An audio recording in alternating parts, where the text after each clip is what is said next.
Shalom Bapak Ibu Saudara yang dikasihi Tuhan Yesus Kristus. Salam sejahtera buat saudara semua dimanapun saudara berada. Damai dan sukacita oleh Roh Kudus melimpah senantiasa dalam hati dan kehidupan saudara semua. Sebelum kita mendengarkan renungan firman Tuhan, mari sama-sama kita siapkan hati dan berdoa.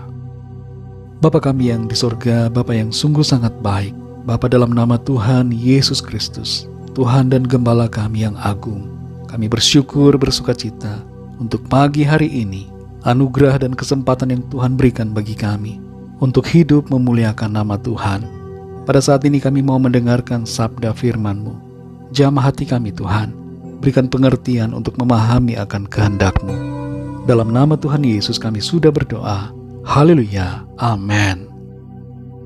Saudara yang dikasihi Tuhan, pembacaan Alkitab kita pada saat ini terdapat dalam surat 1 Timotius pasal yang ketiga. Saudara dapat membacanya secara pribadi setelah mendengarkan renungan ini. Saya akan membaca 1 Timotius 3 ayat yang ke-5. Tertulis demikian. Jikalau seorang tidak tahu mengepalai keluarganya sendiri, bagaimanakah ia dapat mengurus jemaat Allah? Saudara yang dikasihi Tuhan, setelah Tuhan sebagai prioritas utama kita, adalah sangat penting untuk menempatkan keluarga kita sebagai pusat dari kehidupan dan pelayanan kita pribadi. Seringkali terjadi bahwa keluarga kita sendiri terabaikan karena pekerjaan, pelayanan, atau berbagai aktivitas lainnya. Beberapa survei dan penelitian terhadap kehidupan keluarga menunjukkan bahwa orang tua yang terlalu sibuk bekerja atau sibuk sekali melakukan pelayanan menyebabkan munculnya masalah kepribadian pada anak-anak. Begitu juga suami atau istri yang menghabiskan terlalu banyak waktu di pekerjaan atau di pelayanan, mengganggu keharmonisan hubungan dalam rumah tangga. Dalam 1 Timotius 3 ayat 5 ini tertulis, jikalau seorang tidak tahu mengepalai keluarganya sendiri, bagaimanakah ia dapat mengurus jemaat Allah? Pasal 3 ini berbicara tentang berbagai syarat yang perlu dimiliki oleh penilik jemaat dan para diaken.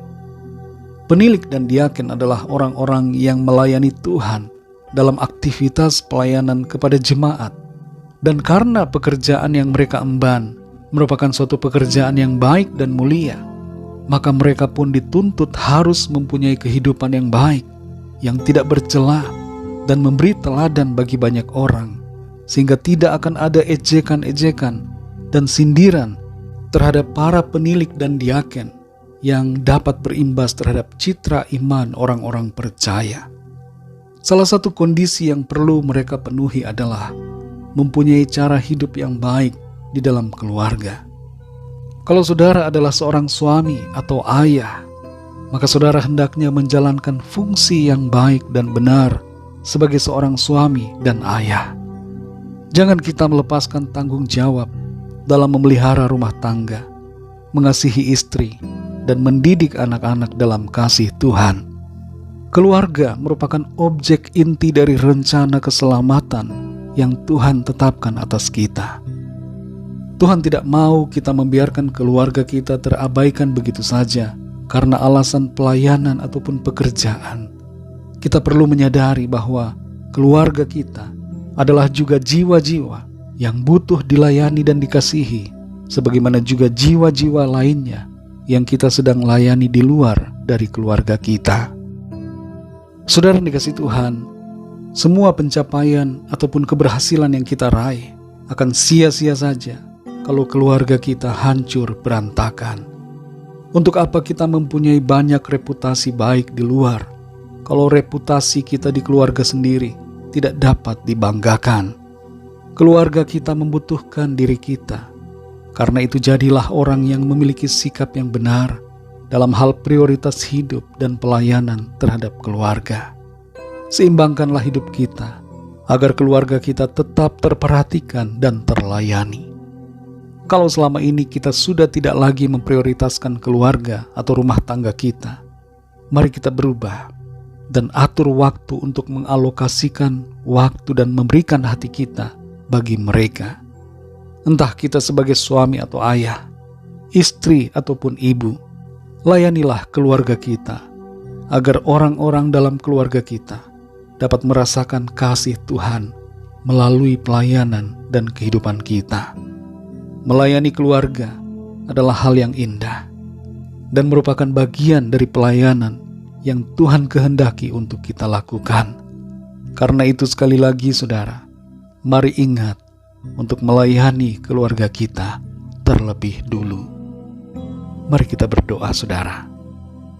Bapa kami yang di sorga, Bapa dalam nama Tuhan Yesus Kristus, kami mengucap syukur untuk berkat firman-Mu yang sudah kami dengar pada saat ini, yang mengoreksi kami, membentuk dan mengajar kami, untuk kami kembali mengingat keluarga kami masing-masing.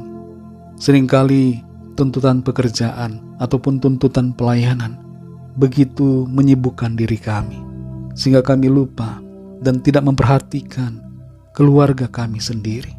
Kami mengabaikan pasangan hidup kami. Kami mengabaikan anak-anak kami.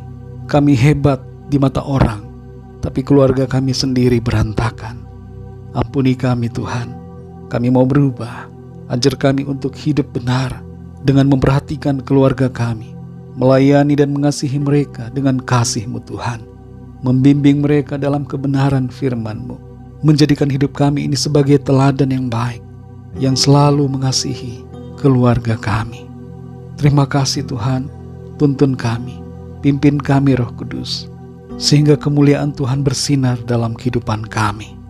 Terpujilah nama-Mu ya Bapa. Berkati kami di sepanjang hari ini, pimpin kami dalam segala aktivitas, tugas dan pelayanan kami. Kami berdoa bagi setiap dari kami yang sedang dalam pergumulan, persoalan sakit penyakit, agar Tuhan melawat setiap kami, menjamah, memberikan kesembuhan, menyatakan pertolongan-Mu yang ajaib. Ada mujizat Tuhan terjadi, kuasa Tuhan dinyatakan dalam hidup kami. Kami percaya kami alami kemenangan, kami alami sukacita dan berkat Tuhan. Terima kasih Bapa. Hanya dalam nama-Mu yang kudus, nama Tuhan Yesus Kristus, kami sudah berdoa dan mengucap syukur. Haleluya. Mari sama-sama kita berdoa doa Bapa kami. Bapa kami yang di sorga, dikuduskanlah nama-Mu, datanglah kerajaan-Mu, jadilah kehendak-Mu di bumi seperti di sorga. Berikanlah kami pada hari ini makanan kami yang secukupnya, dan ampunilah kami akan kesalahan kami, seperti kami pun mengampuni orang yang bersalah kepada kami. Dan janganlah membawa kami ke dalam pencobaan, tetapi lepaskanlah kami daripada yang jahat, karena Engkaulah yang mempunyai kerajaan dan kuasa dan kemuliaan sampai selama-lamanya. Terimalah berkat Tuhan. Tuhan memberkati engkau dan melindungi engkau. Tuhan menyinari engkau dengan wajah-Nya dan memberikan kasih karunia. Tuhan menghadapkan wajah-Nya kepadamu dan memberikan damai sejahtera. Berkat anugerah dari Bapa Surgawi, cinta kasih karunia dari Tuhan Yesus Kristus, dalam persekutuan dan penghiburan Roh Kudus, menyertai kita semua sekarang ini dan sampai selama-lamanya. Dalam berkat nama Tuhan Yesus Kristus. Haleluya. Amin. Puji Tuhan, saudara yang dikasihi Tuhan, saya percaya firman Tuhan menjadi berkat dan kekuatan buat saudara semua, dan Roh Kudus akan menolong saudara untuk lebih lagi memahami kebenaran firman Tuhan. Tuhan Yesus memberkati saudara semua. Sampai jumpa dalam renungan yang berikutnya. Haleluya.